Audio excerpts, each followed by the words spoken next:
Hey guys, how are you doing? So I want to talk about grass seed today. Just out on an early morning walk with Betsy Boo, and we always say grass seeding should be done around from sort of March, April onwards, when any chance of frost has gone. But at the moment we've got really mild weathers and really mild temperatures, and it tends to vary quite a lot from day to day. But by all accounts and purposes, you could technically plant some grass seeds and have success at the minute because of how mild it is.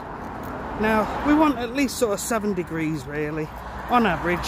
There are some cold start seed varieties which will work down as low as 4 or 5.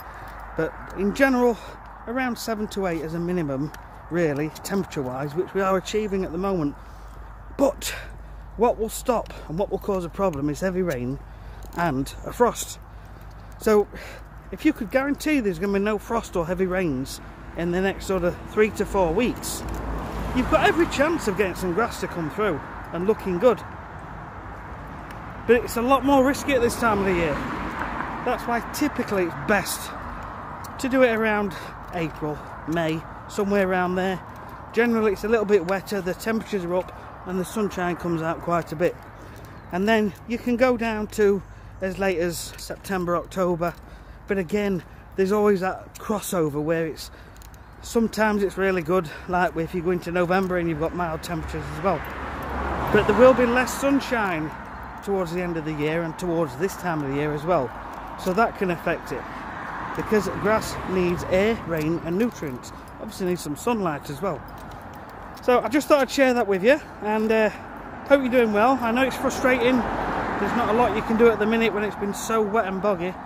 Mine's thinned out quite a lot, and just can't wait to get going again and get back on top of things.